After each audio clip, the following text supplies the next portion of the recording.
این بیماری من ازش اطلاع پیدا کردم در سال 1977 ولی از 74 کم کم شروع شده بود. خب اینو خیلی میگن که آیا در تصمیم گیری ایشون اثر داشت این بیماری، ولی دکترها بعد گفتن که نه، اون دوایی که ایشون میخوردن نمیتونست اثر داشته باشه در تصمیم گیریشون. Faced with an ailing monarch and a regime under pressure, Iran's privileged officer class began to get nervous. Now imagine this. Every day, guys in uniform, full dress uniform, would come into the office. They were all part of the army, or the Navy, or the Air Force. And they all wanted their children out of the country. Why? So they don't have to do military service. You're a professional military. I don't want my son to do it. The whole thing is crazy. It's gonna, it's not good. I don't want my son in the army. I want them out. I want them in the United States.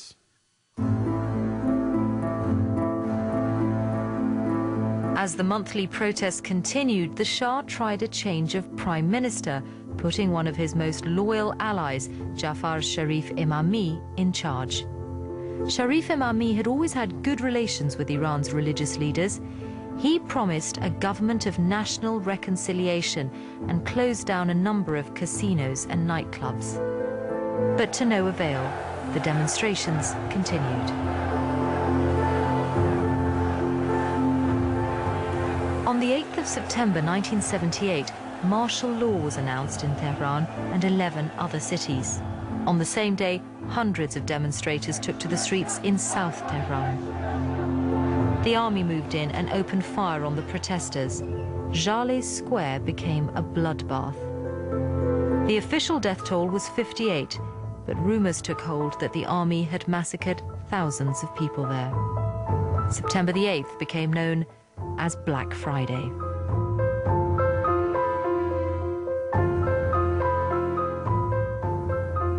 This mosque was the scene of one of the worst riots in Tehran in the past few days, as 100 or so demonstrators spilled out of it and came up against the security forces. During the trouble, I saw the police beating passers-by indiscriminately with their sticks, but otherwise only tear gas was used, and it seemed clear that the police were under orders to disperse the demonstrators, but not to shoot at them or to injure them seriously. The notorious secret police force SAVAK is no longer in charge of riot control, and the Shah's aim seems to be to contain the trouble in the streets rather than smash it violently. The switch in tactics was the first of many. As the pressure mounted on the Shah, he began to offer concessions.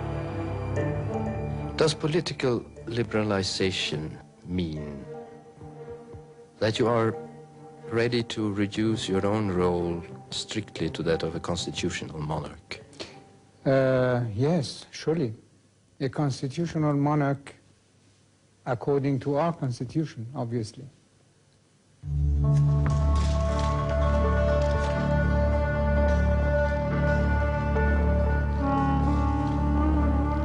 But despite the concessions, many around the Shah felt he was in denial about the threat Ayatollah Khomeini and his followers now posed to his regime. It was a subject none of them felt they could broach. One of his commanders was so concerned he decided to ask the Israeli foreign minister Moshe Dayan to spell out the danger in plain terms to the Shah. Itzhak Segev was the go-between. The commander of the Imperial Iranian Air Force, Rabbi, used to be my good friend. He visited to me Israel, and I met him in Iran. One day he asked to meet me, and I came to meet him, and he told me, listen, you are a good friend of General Dayan. Please invite General Dayan to Iran. I told him, okay, please tell me what to tell Dayan. So he told me, I want Dayan to explain to Shah what happened in the streets in Tehran. So I told him, General Rabbi, you are telling me that you are the one coming and going to the Shah. First, you mean it was 12 chairs outside of the palace. The first chair used to be commander of Air Force. So he told me, listen, I thought you know something. I'm coming to him. He is sitting in a high chair, and only words that I can tell him, yes, yes, sir, yes, sir, yes, sir. He never can give any criticize or any offer. So actually, when Dayan came, Dayan spoke to the Shah, face to face. You mean 3 eyes meeting. But it was late. In the middle of all of this, a new arrival at the Israeli embassy in Tehran had a visit from the Shah's secret police. אני יודע שכמעט בראשית בואי לאיראן פנו אליי מהסבק ושאלו אותי לדעתי אם צריך לדרוש מהעיראקים, מסדאם חוסיין, לגרש את חומייני מעיראק. כי הוא מסית קשה מאוד. והתנצלתי ואמרתי שלנו אסור שתהיה דעה בנושא הזה. עניין פנימי שלהם, יחליטו ויעשו מה שהם רוצים. Eventually, the Shah's government did ask Saddam Hussein to expel Ayatollah Khomeini from Iraq. His next destination was the French capital, Paris. فرانسه برای اینکه مرکز خیلی چیزا هست. ما می‌خواستیم بریم کشور اروپایی. انگلیس میرفتیم خیلی بد بود برای اینکه میگفتن سابقه ارتباط روحانیون انگلیس‌ها و فلان این حرفا. آلمان هم ویزا نمیخواست ولی آلمان مرکز سیاسی نداشت. روم هم همینطور بود. در بین کشور اروپایی پاریس ایدئال بود. ایرانیان ویزا نمیخواستن. بنابراین ما بعدم یه کلونی از ایرانیای فعال اونجا وجود داشت که میتونست کمک باشه. اون که من آقای خمینی بهش گفتم باید بریم پاریس و اونجا شما امکان پیدا میکنید که این پیام رو به تمام دنیا بدید. Within a short time, Ayatollah Khomeini's small villa in the Parisian suburb of Neuf-le-Château had become a magnet for the world's press. The French locals are still wondering what's hit them.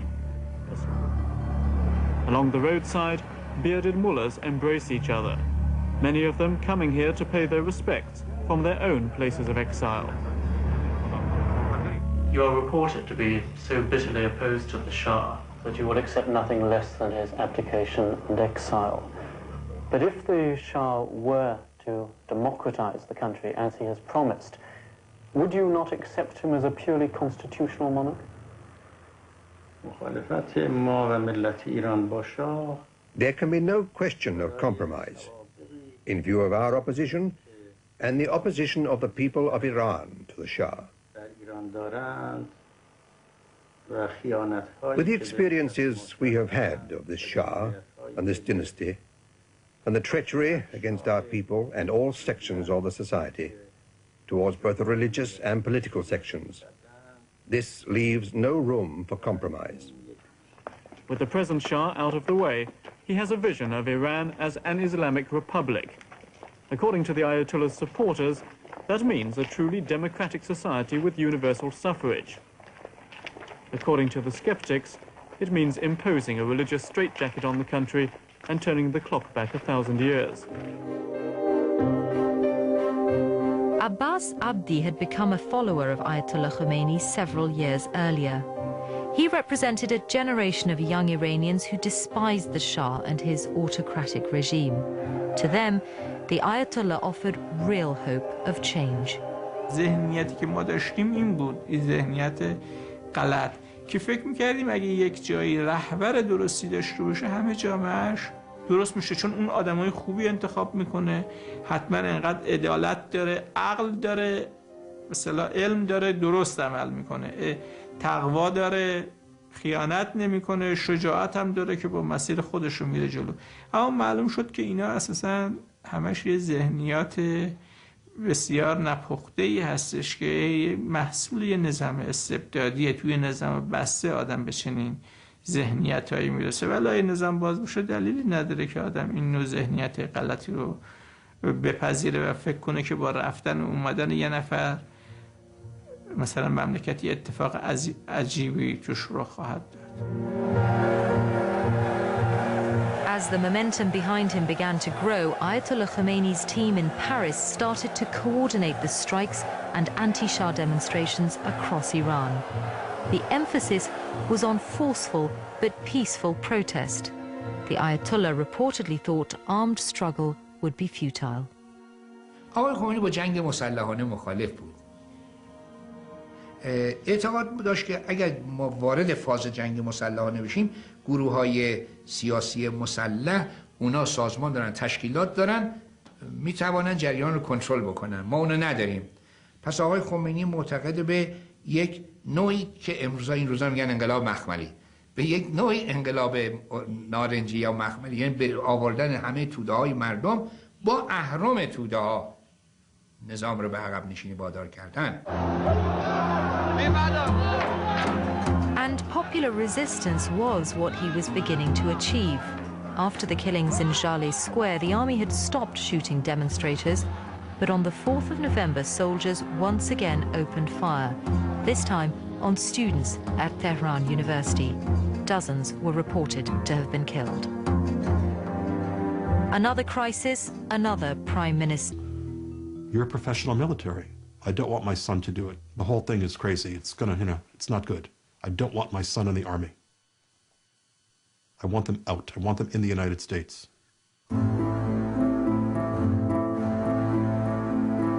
As the monthly protests continued, the Shah tried a change of prime minister, putting one of his most loyal allies, Jafar Sharif. Martial law was announced in Tehran and 11 other cities. On the same day, hundreds of demonstrators took to the streets in South Tehran. The army moved in and opened fire on the protesters. Jaleh Square became a bloodbath. The official death toll was 58, but rumors took hold that the army had massacred thousands of Imami in charge. Sharif Imami had always had good relations with Iran's religious leaders.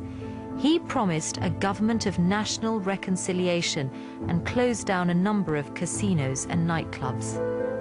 But to no avail, the demonstrations continued. On the 8th of September 1978,